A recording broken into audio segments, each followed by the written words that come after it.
અમિત ચાવડા અને મુકુલ વાસનિક દ્વારા મહિલા અનામત મુદ્દે ભાજપ સરકાર પર તીવ્ર પ્રહાર કરવામાં આવ્યા છે. અમિત ચાવડાએ જણાવ્યું હતું કે દેશમાં લોકો સરકારથી નારાજ છે અને ભાજપ રાજકીય ફાયદા માટે નીતિ નિયમોને અવગણી રહી છે. મહિલા અનામતના નામે માત્ર રાજનીતિ થઈ રહી છે અને ખોટી નીતિઓથી જનતાને ગેરમાર્ગે દોરવામાં આવી રહી છે. તેમણે દાવો કર્યો કે મહિલા સશક્તિકરણની શરૂઆત કોંગ્રેસે કરી હતી અને લાખો મહિલાઓને સ્થાનિક સ્વરાજમાં સ્થાન અપાયું હતું. મુકુલ વાસનિકે પણ સરકારની પ્રક્રિયા પર સવાલ ઉઠાવતા કહ્યું કે બિલ પર વિપક્ષ સાથે કોઈ ચર્ચા કરવામાં આવી ન હતી અને તેની સ્થાયી સમિતિ પાસે મોકલાયું નથી. તેમણે ભાજપ પર આરોપ મૂક્યો કે મહિલાઓના નામે રાજકીય એજન્ડા આગળ ધપાવવામાં આવી રહ્યો છે. બંને નેતાઓએ મહિલાઓને વાસ્તવિક હક અને સમાનતા આપવા પર ભાર મૂક્યો હતો. દેશની ભારતીય જનતા પાર્ટીની નરેન્દ્રભાઈ મોદીના નેતૃત્વવાળી સરકાર તમામ મોરચે નિષ્ફળ નીવડી ચૂકી છે અને લોકોમાં ભારોભાર સરકાર સામે નારાજગી અને ગુસ્સો છે. એક તરફ પ્રજા મોંઘવારીથી પીડાઈ રહી છે, એક તરફ અર્થતંત્ર ખાડે જઈ રહ્યું છે, એક તરફ રૂપિયો નબળો પડી રહ્યો છે, વિદેશ નીતિમાં ફેલ થઈ ચૂક્યા છે, બેરોજગારી વધી છે. ત્યારે એવા સમયમાં જે અલગ અલગ રાજ્યોમાં ચૂંટણીઓ ચાલે છે, એ ચૂંટણીઓમાં રાજકીય ફાયદો મેળવવા માટે તમામ નીતિ નિયમોને નેવે મૂકી અને રાજકીય એજન્ડા સાથે દેશની પાર્લામેન્ટમાં ભારતીય જનતા પાર્ટીના શાસકો નરેન્દ્રભાઈ મોદીના નેતૃત્વવાળી સરકાર મહિલા અનામત બિલના નામે રાજનીતિ કરવામાં આવે છે. મહિલા અનામતની વાત કરવામાં આવે પણ એમની નીતિ અને નિયતમાં ખોટ છે એ હવે આખો દેશ અને દુનિયા જાણી ગઈ. અને ઉલટાનું કોંગ્રેસ પાર્ટી પર આરોપ લગાવવાની વાત કરે, એના માટે આખા દેશમાં પ્રેસ કોન્ફરન્સો, મીડિયા અને બાકીના પ્લેટફોર્મ પર એક એવો માહોલ ઊભો કરવામાં આવે કે જાણે ભારતીય જનતા પાર્ટી મહિલાઓની હિતેચ્છુ છે, હિતરક્ષક છે અને બાકીના વિપક્ષો મહિલા વિરોધી. પણ સાચી હકીકતો જ્યારે આ દેશનો ઇતિહાસ જોઈએ ત્યારે આપણે બધાને મળી શકે છે કે આ ભારતીય રાષ્ટ્રીય કોંગ્રેસની વિચારધારા કે જેણે કોઈ રાજકીય એજન્ડા સાથે નહીં પણ દેશમાં બધાને સમાનતાનો અધિકાર મળે, સામાજિક રાજકીય રીતે ક્રાંતિ થાય, દેશ આઝાદ થાય, એટલા માટે ભારતીય રાષ્ટ્રીય કોંગ્રેસની સ્થાપના થઈ. લાંબી આઝાદીની લડાઈ લડવાનું નેતૃત્વ પણ કોંગ્રેસના નેતૃત્વએ કર્યું. દેશને આઝાદી અપાવવામાં પણ સૌથી મોટો રોલ કોંગ્રેસ પાર્ટીનો રહ્યો. અને જ્યારે મહિલા સશક્તિકરણની વાત આવે, નારી સન્માનની વાત આવે, મહિલાઓને ભાગીદારીની વાત આવે, ત્યારે સૌથી પહેલું જો શરૂઆત કરી હોય તો 1925માં સરોજિની નાયડુજીને પ્રેસિડેન્ટ બનાવી અને કોંગ્રેસ પાર્ટીએ મહિલા સશક્તિકરણ, મહિલા નેતૃત્વ અને મહિલાની ભાગીદારીની શરૂઆત કરાવી હતી. એ પહેલા પણ અનેક એના દાખલા છે, એની બેસેન્ટથી લઈને ઘણા બધા દાખલા છે. દેશ આઝાદ થયા પછી પણ જ્યારે જ્યારે શાસન આવ્યું ત્યારે મહિલા સશક્તિકરણ માટે, મહિલાઓના સન્માન માટેના કાયદા કાનૂન લાવવામાં આવ્યા. દેશના પ્રથમ મહિલા વડાપ્રધાન ઇન્દિરા ગાંધીનું નેતૃત્વ આખી દુનિયાએ માનવું પડ્યું. પ્રથમ મહિલા રાષ્ટ્રપતિ પ્રતિભાતાઈ પાટીલને પણ કોંગ્રેસ પાર્ટીએ નેતૃત્વ સોંપ્યું. અને સાથે સાથે જ્યારે સ્વર્ગસ્થ વડાપ્રધાન રાજીવ ગાંધીજીને યાદ કરીએ, મહિલાઓના સશક્તિકરણને રાજકીય સહભાગીદારીતાની વાત કરીએ તો રાજીવ ગાંધીજીનું વિઝનેરી નેતૃત્વ હતું કે જેમણે દેશની 50% વસ્તી એટલે કે આધી આબાદી મહિલાઓ, જે મહિલાઓ ઘર સારી રીતે ચલાવી શકે, કુટુંબ પરિવારને વ્યવહાર સારી રીતે ચલાવી શકે, એ મહિલાઓ વહીવટ પણ સારી રીતે સ્થાનિક સ્વરાજની સંસ્થાઓમાં કરી શકે, એવી ચોક્કસ દ્રઢ માન્યતા, વિચાર અને વિઝન સાથે રાજીવજીના નેતૃત્વમાં સ્થાનિક સ્વરાજની સંસ્થાઓમાં 33% महिला अनामत की शुरुआत थी।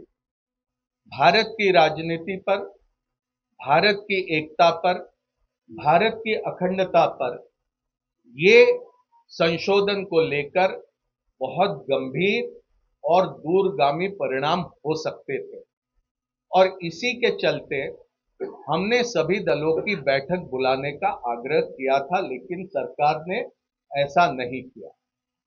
आम तौर पे ऐसा होता है कि अगर कोई बिल सदन के सामने पेश किया जाता है तो वो बिल पहले स्टैंडिंग कमेटी के सामने भेजा जाता है, स्थायी समिति के सामने।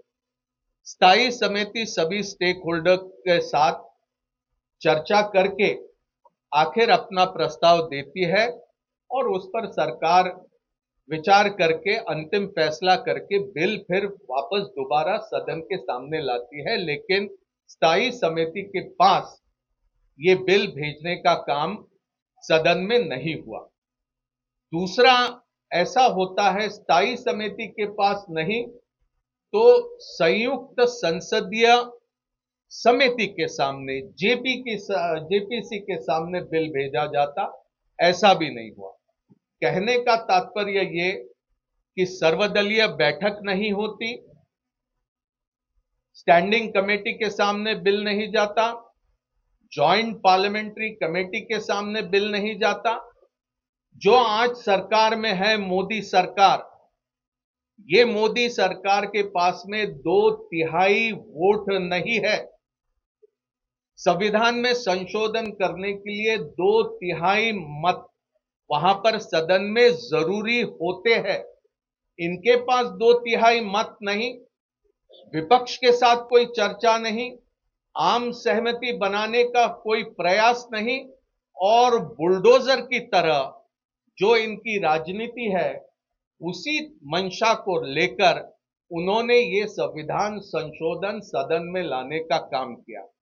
मैं यहां पर पूरे जिम्मेदारी के साथ कहना चाहता हूं, नरेंद्र मोदी जी और उनकी सरकार की मंशा ये संविधान संशोधन सदन की मंजूरी के लिए उन्होंने लाया नहीं था।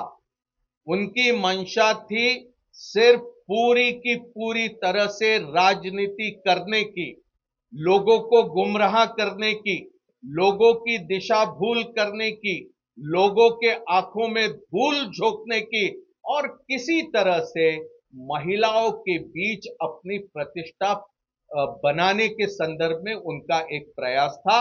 लेकिन ऐसे नापाक इरादों में नरेंद्र मोदी जी और भारतीय जनता पार्टी कभी भी कामयाब नहीं हो सकती। इतिहास गवाह है, 100 साल हुए आज राष्ट्रीय स्वयंसेवक संघ को, आरएसएस को, एक महिला भी उनकी सरसंघ चालक 100 सालों में नहीं बनी। राष्ट्रीय स्वयंसेवक सिर्फ पुरुषों के लिए है, वहां महिलाओं के लिए जगह नहीं है। उनके लिए राष्ट्र सेविका करके एक अलग संगठन है, आरएसएस में महिलाओं के लिए जगह नहीं है।